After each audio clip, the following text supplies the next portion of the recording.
I'm working this mahogany document cabinet. This was built by John Townsend, a Newport cabinet maker in the 18th century. And it's a small cabinet, but it's got a lot of intricate details and also a lot of dovetail joints. For example, this is the side piece that goes into the that's this outer side pieces here, and the joinery looks like this with a lot of partially hidden dovetails on the top and the bottom. Now, this is the bottom of the cabinet, and I've done one side of dovetails, and here's the other side. I've done only the bottom dovetail so far. I haven't worked the top piece, but this is the bottom, and it had this carved shape, molding shape in the front. There'll be a miter joint out here with a piece of molding, and this was done with carving tools mostly. There was a little bit of knocking off some waste with a little block plane, but most of that was done with with carving tools and a little scraper blade that was the shape of this molding.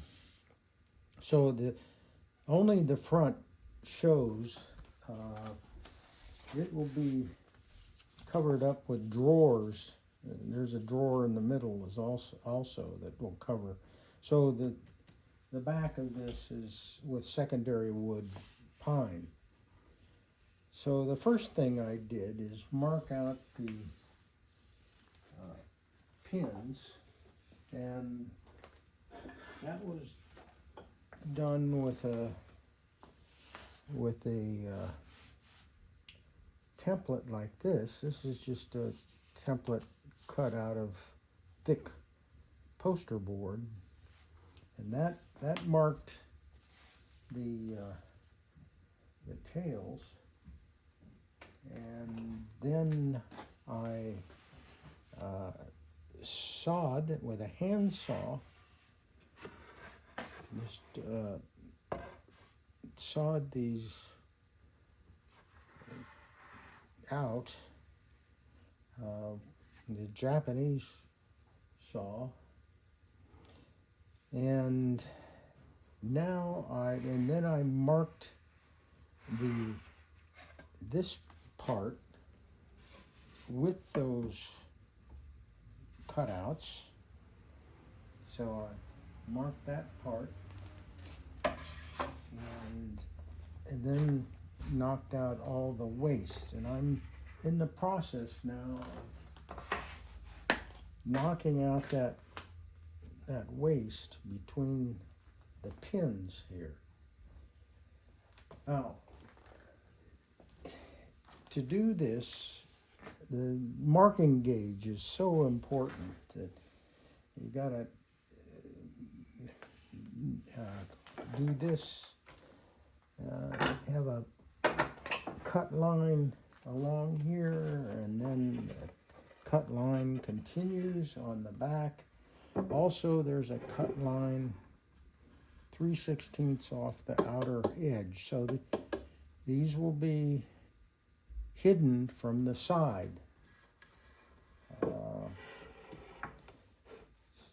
So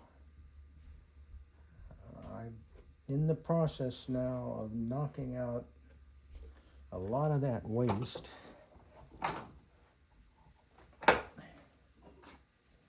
And my process for this is to create a cut on that lower face.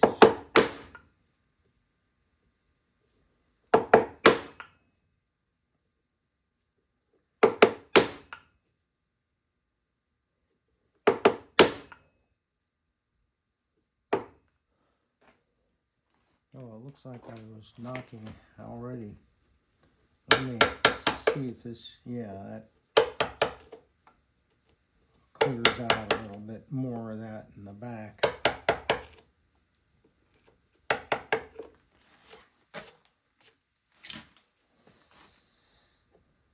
So I just come down perpendicular.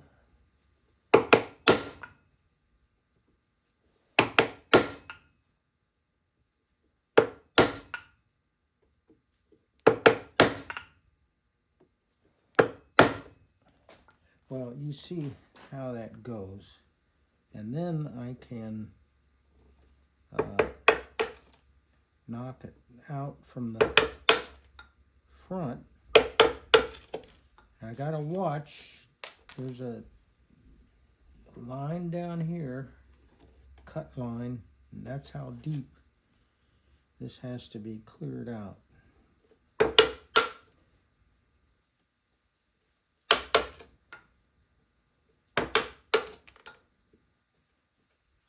So I'll just